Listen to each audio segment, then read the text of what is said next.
This YouTube video and its companion game, Pixel Island, is an attempt to show how the anthropological lens of heteronormative hegemony can be used to examine gender roles in Love Island. So let's start off with the concept of cultural hegemony.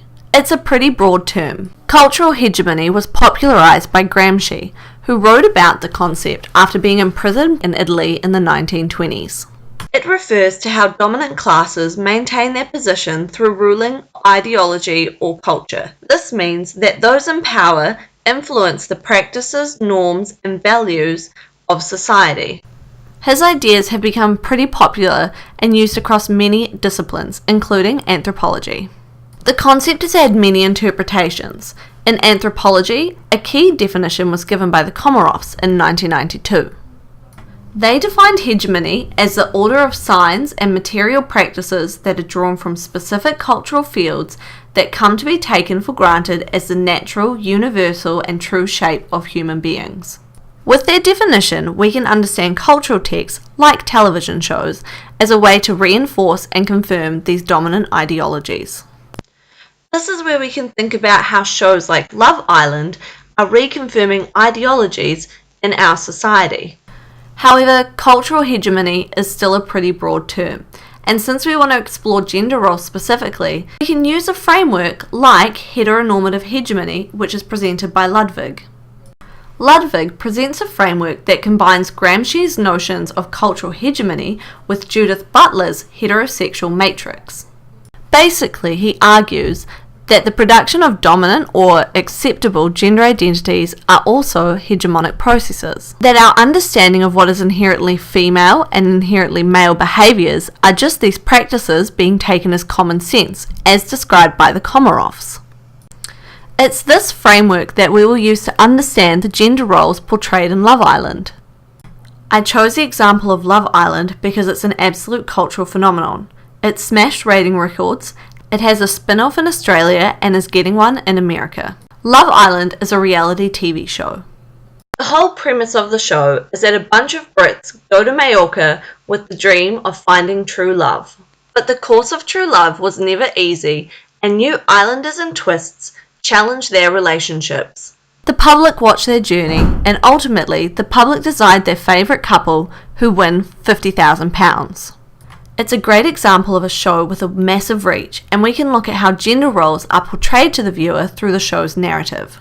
The key example we are going to look at is how two contestants of different genders were treated differently for their sexual behaviours throughout the course of the show and in their past.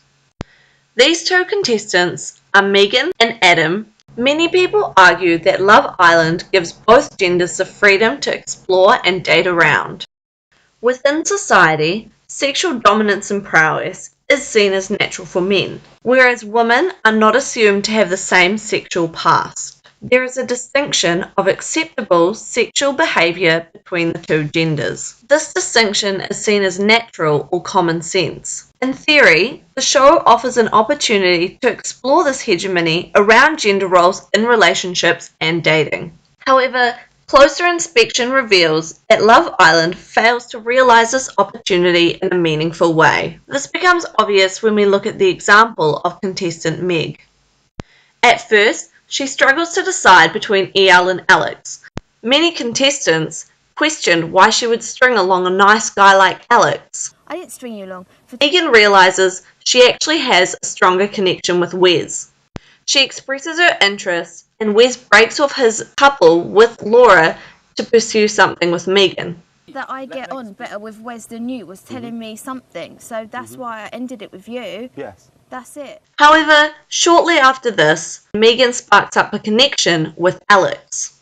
Megan was ostracised by the girls of the villa because of the situation. Questions are raised about what kind of partner she would be if she can never make her mind up about who she likes. However, this experience of dating multiple people throughout the show is not unique. Adam also dated multiple girls throughout the course of the show. However, his experience was significantly more positive than Megan's. Adam was often described as a god, both by the contestants and the public. Viewed as being an extremely attractive man, it was often said that he could have his pick of the girls. And in some ways, He did, originally stealing Kendall from Niall and then chasing to Rosie, dumping her for Zara, and when Zara was kicked off the island, shacking up with Daryl. Despite all of this, Adam was still seen as a desirable man to couple up with. New girls were still keen to get to know him and try couple up with him. While there was some controversy around how Adam dealt with Rosie when she was understandably upset about him dumping her, ultimately, he still didn't come across as a complete villain. In fact, Wes went as far to say that he saw Adam as a role model. These two vastly different experiences of jumping ship are where we can start to look at heteronormative hegemony. Many of the contestants state that with a guy like Adam, it's just expected from him, and this doesn't stop him from being seen as desirable. Whereas, Megan was heavily judged and vilified. She was forced to constantly justify her decision to contestants and fight to prove that her and Wes were a worthy couple. Here we have an example of something seen as a deviant gender identity in Megan and an acceptable gender identity in Adam. And it is literally just presented to the viewer as common sense that Adam would behave like this. Love Island reinforces heteronormative hegemony as it continues to perpetuate an ideology where women and men have distinct, acceptable sexual behaviours. The show could provide a real opportunity to offer a narrative of counter-hegemony. However, at least in the latest season, the show has failed to question and interrogate this heteronormative hegemony.